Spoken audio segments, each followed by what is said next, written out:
I think it's a tragedy that the majority of shopping market, I'm assuming the UK is the same, but also in the US, are products that aren't nutrient dense, that don't encourage health and wellness, and actually do the opposite. And they're called food. Frosted Flakes, bagels, chips, cookies, all the sodas that people drink. Thank you so much for joining us today for this Sugar-Free Summit. My name is Jamie Goddard, and I am so excited today to be able to have a couple of the world's leading experts in this field talking to us today about the importance and relevance of removing refined sugars from our diet. I'm joined by Dr. David Unwin and also Dr. Jody Stanislaw. So welcome and thank you so much for joining us. David, could I start with you? Would you please introduce yourself, and I'll come to Jody also for an introduction, and then we can kick off proceedings. Yeah. Hello, everybody. So I'm an oldish GP from the north of Liverpool. I've looked after the same population of 9,500 patients since 1986. I'm passionate, in fact obsessed, with helping people who suffer with type 2 diabetes improve their quality of life. And as part of that, we're very interested in our practice in achieving type 2 diabetes remission, that is drug-free type 2 diabetes remission for our patients. And we've now got 20% of the entire diabetes register in the practice into remission. And because of this, we're saving £68,000 per year on the diabetes drug budget alone. We're using a low carbohydrate diet to do this. And I would say in every clinic I run, I'm seeing people who are delighted, who are self-caring, and in fact, they don't need doctors and they don't need medication. And it's wonderful, wonderful, cheerful medicine. And that's what I'm here to talk about. Thank you. David, thank you so much. That's absolutely fantastic and so exciting. I can't wait to hear more about it. And Jody, could you please introduce yourself to the audience and let us know what you do? Absolutely. My name is Dr. Jody Stanislaw, and I myself have had type 1 diabetes since I was 7. So I have been on a lifelong journey of, being aware of sugar and what is where it hides in the obvious and not so obvious places. And I actually have created a virtual consulting practice where I help type 1s anywhere in the world and really help them understand the importance of their diet and how to dose their insulin properly so they can have healthy blood sugar levels. So I also did a TEDx talk a few years ago that is called Sugar is Not a Treat. And I'm thrilled to report that over 4 million people have watched this video. And I basically explain the mechanism of what's going on in the body when people eat sugar, the mechanism behind type 2 diabetes, and the mechanism behind, not the mechanism, but then the results of, when we eat too much sugar, what happens to the inside the body, and then what people experience on the outside, which is basically intense, dramatic, and tragic. So I'm very passionate about educating people from the root level of how this is affecting your body and thus how it's affecting your life. And why I'm so passionate about this is, as I said, I've had to manage and monitor my sugar intake my whole life. So it's something that's been on my radar my whole life, which has given me the benefit of helping all of you that maybe don't have type 1, who have had the luxury of not having to focus so much, but yet, it's not a luxury because it's killing millions of people. And I also point out that the ripple effect impacts every single person in the world. When we don't feel good, when we eat sugar. Anyways, I'm already on my soapbox of why I'm so passionate, but I'm going outside of my bio, so I'll stop there. Jody, that's absolutely, no problem at all, absolutely fantastic. And it is, it's wonderful actually that everybody is so passionate about this topic because it's such a crucially important topic. So just so for the viewers, my name is Jamie Goddard, and I'm a child of a type 1 diabetic, so I grew up, with a good understanding of what blood glucose means and insulin and how it works. The real inside track. I have to say that it's very interesting listening to you both. I look after type 1s and type 2s and various other types, gestational diabetes and so on, because I run retreats. And so I come at this as well. And what I think is so interesting from what you've both said so far, and it's the same in my experience as well, and that is that we have the commitment to educate the people that we work with. And this, I think, is a crucial thing. And how we come to this education and the way that we get the results that we do is different in each of our cases somewhat. So let me throw it back to you, David, first. Can you tell us a little bit about the way that you work with your patients, and how do you get over this need to educate, given that you're a very busy GP? How does all of that work? I think the critical thing is motivating people and interesting them. And I believe that once you start hoping or wanting a better life medically, then you're starting to think about action. So I'm very excited by the idea of drug-free type 2 diabetes remission, because I think it's a beacon of hope for many people who previously hadn't thought that they could potentially do without medication. I think for many years, I was trapped into the idea that type 2 diabetes was a chronic deteriorating condition, and that my expectation and the expectation of my patients was that I would medicate them more and that their condition would deteriorate. And so I think my second message of hope, as well as the idea of remission, is that actually, if you start really considering where the sugar is coming from in your diet, given that that's what puts up blood sugar and gives poor diabetic control, it's not all about remission. Many of my patients have stabilized their condition for years. They've lost weight. And actually, it's not just about diabetes of either type. It's about, are you well? How do you feel? And I think another motivating thing is the idea that your skin condition could improve, that your hair might improve. Lots of people are delighted to lose. My average patient is losing 10 kilos. So that's the average weight loss. And the biggest weight loss I've had is 12.5 stone. That's life-changing. So I've got lots of hope, I think, that I start with my patients. And then even a 10-minute appointment, giving hope is time well spent, because it hooks people into, well, this sounds interesting. Now tell me how you do it. So that if I begin by telling you, you must give up sugar for the rest of your life and probably bread and breakfast cereals, you're going to say, I want another doctor. If I first of all explain that you may well do without medication, you'd probably feel better, look better, and live longer, then giving up sugar and bread suddenly seems something, well, I'll at least give it a chance. So that my first hint is trying to adopt a collaborative approach so that doctor and patient work together, particularly if they have shared goals. I find having shared goals with patients is exciting, because then we're working together. And so very early on, I'm trying to find a shared goal with the person that's with me, because then off we go. Fewer problems. Absolutely fantastic. Thank you so much, David. And Jody, what's your approach? How do you work with everybody that you look after?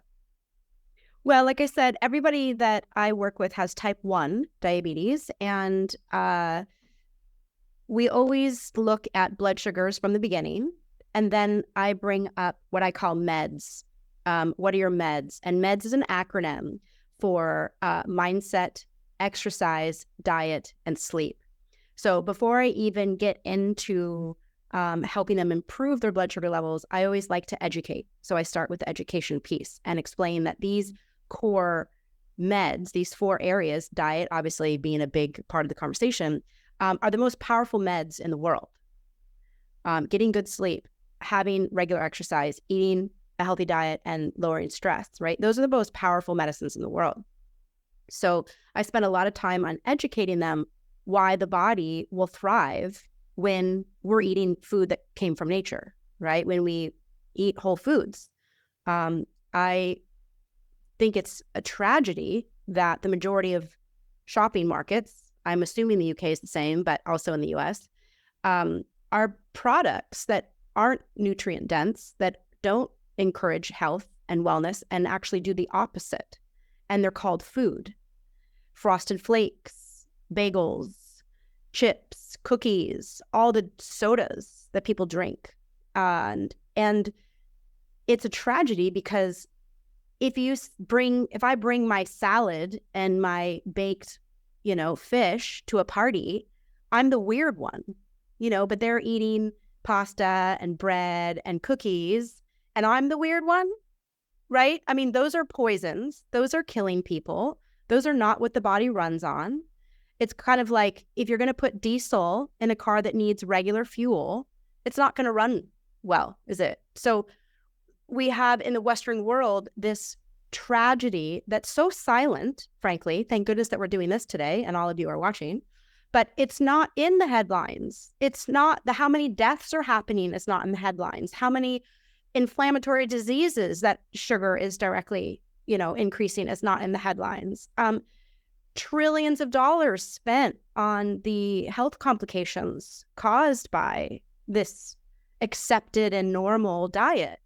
There's a complete disconnect in the fact that how the majority of the Western world is eating is killing them.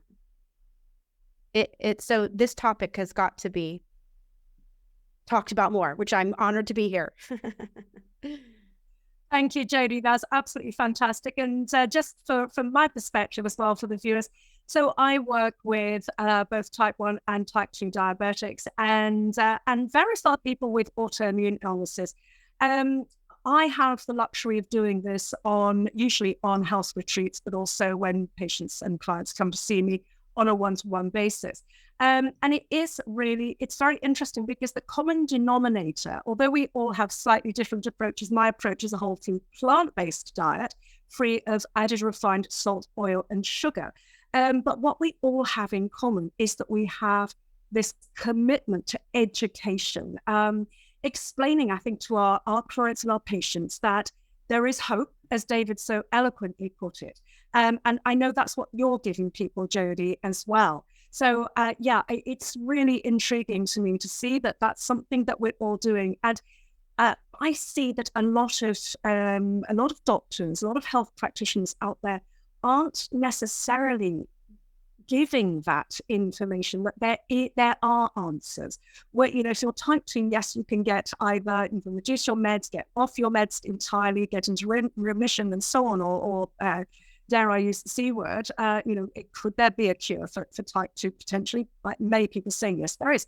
Obviously, type 1, very, very different situation. But we can avoid the sequelae of this. So, for example, my mum diagnosed back in the 1970s, now 82 years old, and in remarkable good health, with none of the sequelae you would expect to see in a type 1 diabetic diagnosed that length of time ago when they didn't have blood sugar monitoring equipment and things like that. So it does go to show that lifestyle plays a massive role, doesn't it? Yes. Anyway, Jody, can you tell us a little bit more about your thoughts on, obviously you touched there on the massive sort of overdosing of refined sugar. And I know obviously, David, you'll want to come in on that, but what's your thoughts on all of that? Yeah, I'm aware, David. I'm sensing he has a passion to say. You have your hand up, David?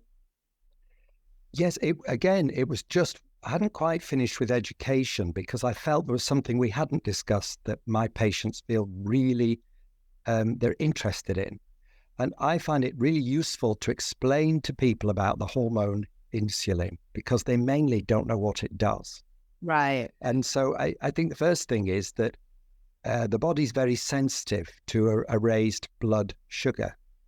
And so God, in his wisdom, gave us insulin produced by the pancreas gland. Insulin's job is to rapidly get rid of that dangerous sugar out of the bloodstream.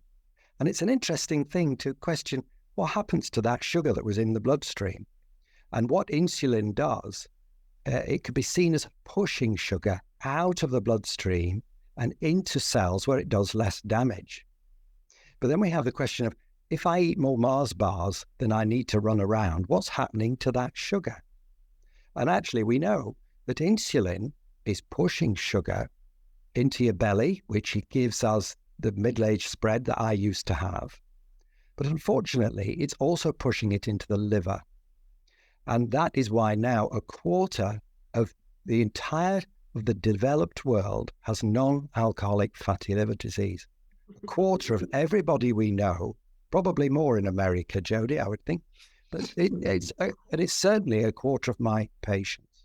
So people's liver, the sugar is pushed into your liver. And the fat in the liver interferes with the work of insulin, so you become less sensitive to insulin. And this can happen to type 1s and type 2s, so that your insulin doesn't work as well. And that's the beginning of developing type 2 diabetes, where you become resistant to the good work of insulin. But unfortunately, your pancreas fills with fat as well. This is the work of Professor Roy Taylor in Newcastle. And then your ability to produce insulin diminishes. And this is partly how the mechanism by which type 2 and also, though, to an extent, type 1s, their diabetic control can deteriorate over time. I would like to finish with a message of hope, and that is, we know that if your liver empties of that fat, which can be achieved by having far less sugar, the whole thing, that is the basis of reversing type 2 diabetes, the emptying of the liver of fat. And Roy Taylor in Newcastle has shown this many times by scanning the liver before and after, and it can empty of fat actually in weeks.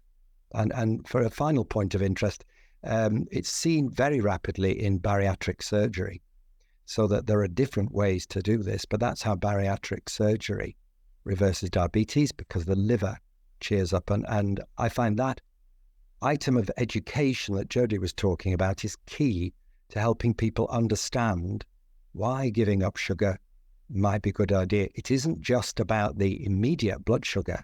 It's also about the fat in the liver, because then if you can get rid of that, your health is really starting to improve. Thank you. I would say absolutely. I think also it may well be worth bringing the concept of chronic inflammation into the mix as well, because again, what I find with a lot of people I work with is that they have no idea of the way that chronic inflammation develops and the fact that it underpins pretty much all of the chronic diseases that we possibly wrongly associate or assume are a natural part of the aging process. And I was wondering if either of you have any thoughts about that at all.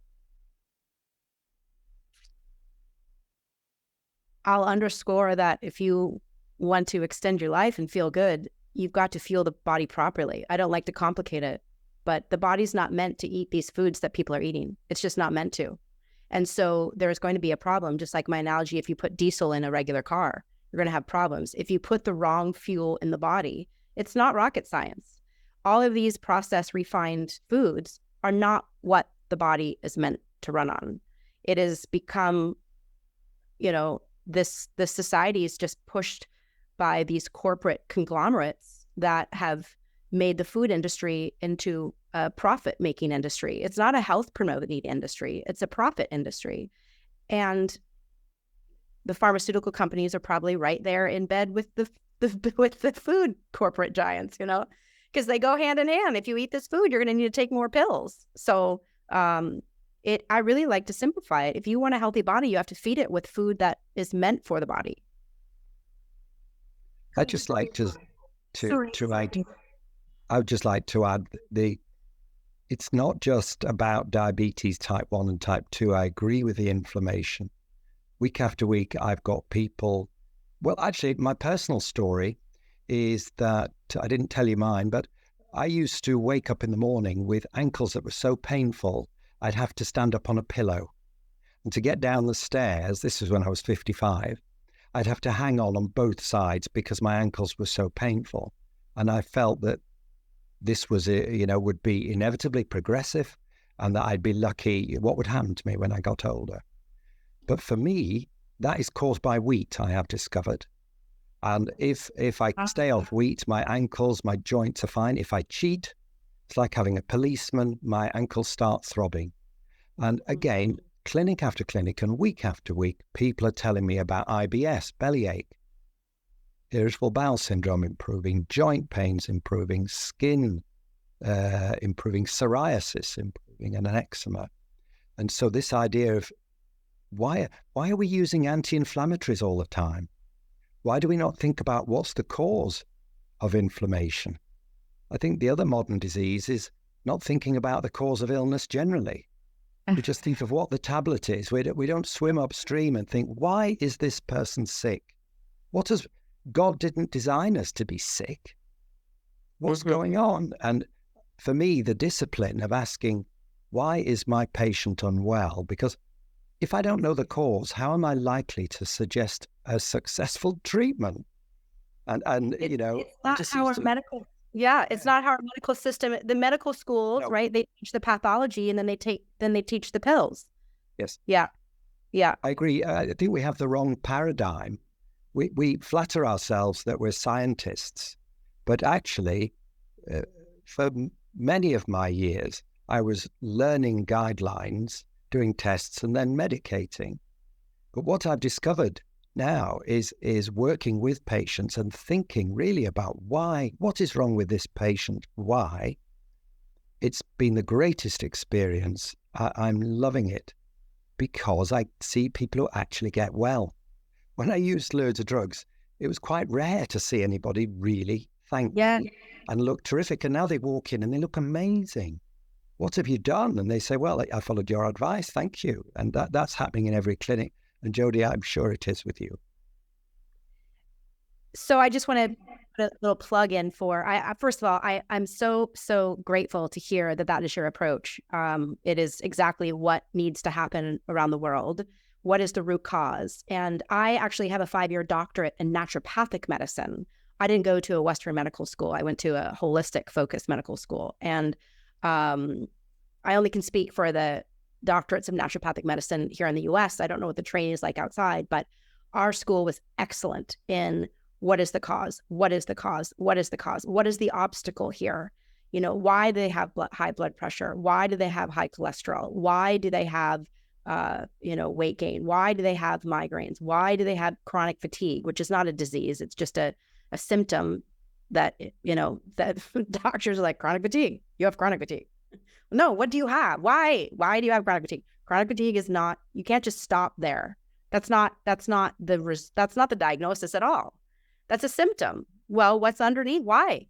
So our physiology professor was incredible in having us understand, okay, these are the obstacles to cure. What are the obstacles to cure? Well, we're here today talking about one of the major obstacles to cure is diet, right? And my acronym, the real meds are generally where most obstacles to cure are found in chronic diseases, right? The majority of the diseases that we see today, I think I've seen a stat about 80% of diseases today are chronic diseases, right? Thank goodness we have trauma units and, diagnostic machines that are exceptional.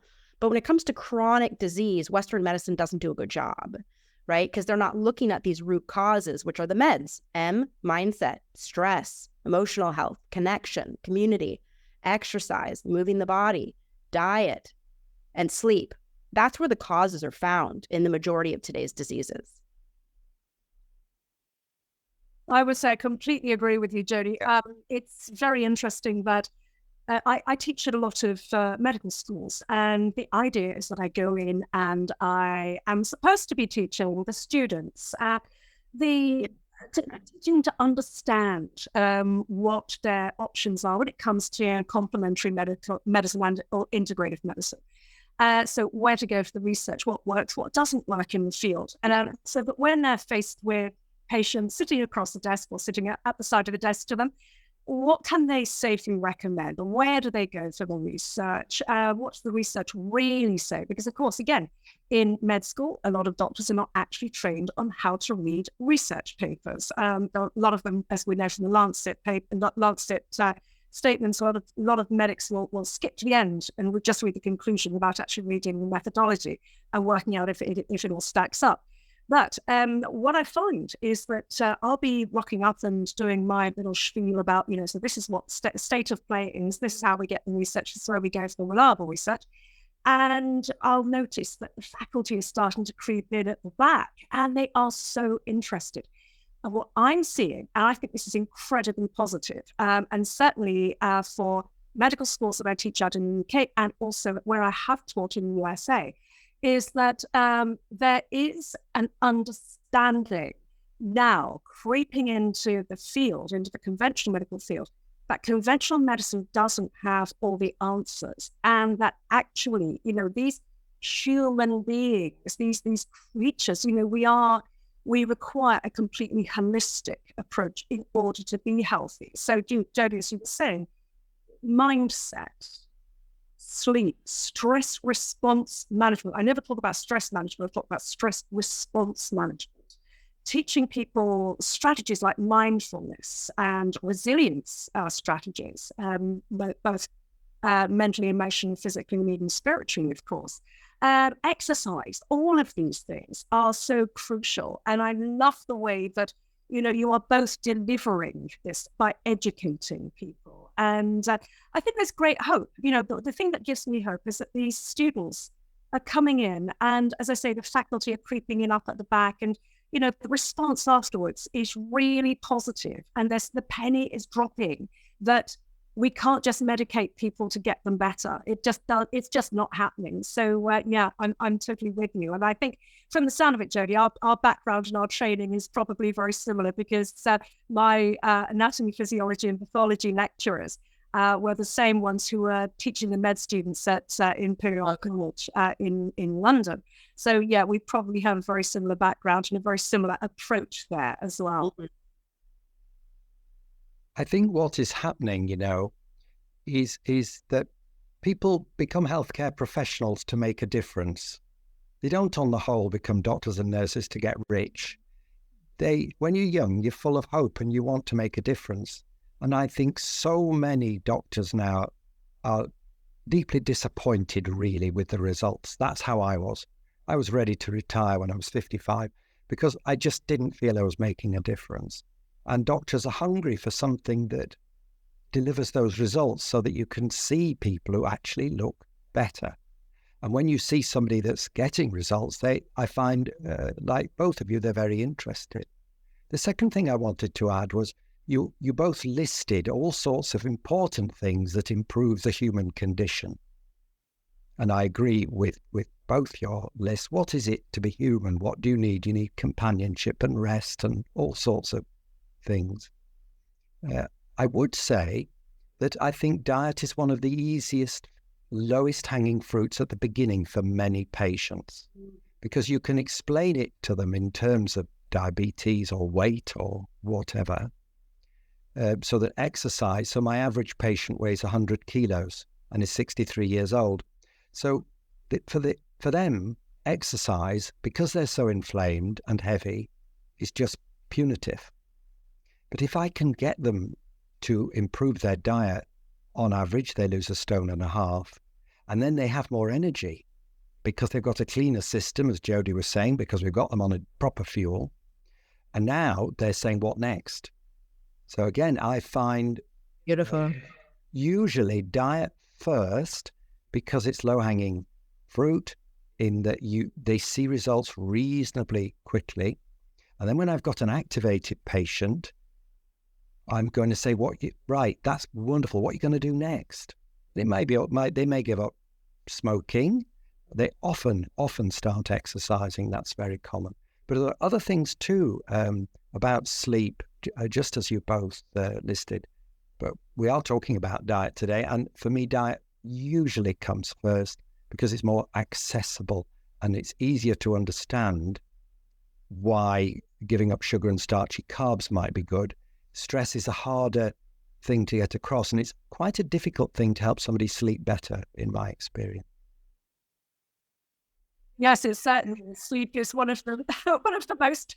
I think it's actually a huge challenge, especially because we are living increasingly in a 24/7, just non-stop, busy society, and there is this, that there is this almost the embarrassment about sleeping. It's like you send somebody up and catch them napping and say, "Oh, sorry, did I wake you?" "Oh, no, I was awake." And it's almost an embarrassment, isn't there, about actually taking rest and taking sleep. And it's a very strange thing. And David, I completely agree with you. I love the idea of nibbling away at the low-hanging fruit. I think that's a beautiful analogy. I absolutely love it. I may steal it with your permission at some point. But yes, it's fantastic. I mean, I'm just wondering if there are any words that you would like to share in closing. I think we're coming to a natural close. But I was just thinking from the perspective of our viewers, is there anything that perhaps you both can share with the viewers? Things that they might like to start to try out in their own lives, things that they can adopt, little takeaway snippets that might just help somebody watching so that they can get started and then perhaps, jump on board with you and do more exciting things at a later date. Okay, I'll start, but make sure we leave enough time for Jody. I would say to people, first of all, diet makes a huge difference. We are all a bit different, and I would say see yourself as a lifelong experiment. Maybe you don't know what suits you, but why don't you find out? I know that if I have bread, my ankles hurt, and I know if I avoid bread, my ankles are pain-free. Well, that was really useful for me. So that given that diet makes a change, wouldn't it be a great investment for everybody to find out which diet suits you? Because it does vary. There is no one correct diet. My wife and I are both very low carb and quite high meat eaters, but our diet is not the same. And we both experimented and had to come to different conclusions. And I think for the audience, I'd say, find out what works and do more of it. Find out what doesn't suit you and be honest and do less of it. Also consider how you're going to get feedback. So feedback is really part of behavior change. So it may be the size of your waist. It may be your weight. With me, I can tell my mental state varies depending on what I eat. Also, something like a Freestyle Libre could measure your blood sugar, and then you really know. I found it very interesting having a glucose monitor on, and I learned a lot of lessons. So these are all part of see yourself as a lifelong experiment and find the diet that suits you. And bear in mind, as you get older, the diet that suits you may change. Thank you. Well said. Thank you very much. Jody, any final words of wisdom? Yes, absolutely. Well, I was just going to pull up my glucose monitor and see. Let's see. So one of the things I educate people on, of course, is there's a lot of things that can raise blood sugar, not just sugar, right? Like adrenaline or, excitement to be a speaker. So at the start of this, I was, let's see, I think I was about 95. So let me convert that 95 divided by 18. I was at 5.2 millimole, but clearly I have adrenaline going on just from, the excitement of our chat. But this is my blood sugar since about midnight last night. And so right now I'm going up, right? But my high alarm I have set at, let's see, what would that be? Divided by 18. My high alarm is set at 6.7. So the gray is where I try to stay below 6.7. So right now, 134 divided by 18, I'm 7.4. So I'm a little higher, about 1 millimole higher than I like to be. But any patient I work with, I work with type 1s all around the world. I just pray that they can get access to this or the Libre, because it's incredible. It's incredible to see everything, that affects you. And, talking about wanting to reduce stress, you can see when stress makes you go high, I've read an email before that was really stressful and I just saw the arrow start going up. So then but it's a great experiment, talking about experimenting, David, about, what diet works best for you. And, you know, a lot of people have false assumptions about, oh, this food's good for me, or this food's bad for me, or, oh, I'm not feeling good, I must have hypoglycemia. And this is a truth teller. This is absolutely a truth teller. So I encourage oh, good. I've mellowed out now. I've flattened out. It's not going to keep going up. I always love it when I see the arrow go down. So then looking into one of those, I do know that there are some companies, I don't know what the process is in the UK, of people getting them that aren't on insulin, you know, and that don't have diabetes. But that is a great piece of information. Education is empowerment. You know, we've talked a lot about the importance of, you know, when people watch my TED Talk, hopefully we can put a link to my TED Talk. I really go into, you know, the understanding of how the beta cells work, how insulin works, you know, what happens when you eat, you know, the alarm bells go off, meaning the pancreas has to make all this insulin. So watch that talk, you know, educate yourself on not only what's going on in your body when you eat all these refined sugars, but really start taking note of maybe what your blood sugar is doing and how you feel. Because we all know, as David agreed, and you know, Janie, you did, is that anybody watching, you might have heard 100 times, stop eating sugar, right? And we need a little bit more motivation than that. So when you're empowered with the educational piece, whether maybe what you've learned today is enough, or if you want to dig deeper, that helps motivation not be such about willpower and, you know, mental stamina to change your diet, right? I was mentioning before we turned on the recording is I had a woman from the UK actually just send me an email last week. And she said, I wasn't even looking to cut sugar out of my diet. The way you explained how sugar works in your talk, I don't even go for it now anymore, right? So empower yourself if you're struggling, and then small baby steps. You know, my diet recommendation is just mostly eat food that comes from nature. Just mostly food that comes from nature. You know, if you want to be vegan, vegetarian, carnivore, all of that, I don't really care. Just eat clean, healthy food from nature. And, you know, a great way, one single step to start is a low-carb breakfast. Start your day with balanced blood sugar levels. You don't start your day on a sugar spike that ends in an exhaustion roller coaster that then you want to eat more sugar. Maybe start your day with cereals and biscuits. You can be doing this energetically, as well as your moods will follow this all day. So have your protein-based breakfast, and that could be the first step you take. Jody, that's absolutely fantastic. And speaking of baby steps, I think, David, you wanted to say something about children. I did. Yeah, I'm going to throw a quick broader thing in that's come from my clinical practice. So we were very interested to look at our failures and who were the people struggling. My wife is a consultant clinical psychologist, and we realized they were sugar addicts. So for these people to give up sugar or bread or whatever was really, really difficult. And they, you know, just like alcohol or cigarettes, very, very similar. And my point really is about children, and it's a plea. If we reward our children with sugary snacks for doing well, if they're given a bun because they did well, or chocolates or sweets because you did well, you're interfering with them psychologically, because think of Pavlov's dogs. And really, we're all buying our grandchildren this, that, and the other sweet things, and we shouldn't. Because in clinical practice, I deal with a lot of 15-year-olds who I'm really struggling to help because they've become carb addicts of one type or another. And they're using energy drinks, they're on sugar all day long, and it's very hard by then to save them. And how sad is that? They're 15 and I'm struggling. And my wife thinks of sugar as a gateway drug. And I think she's probably correct. That's the first thing that you learn.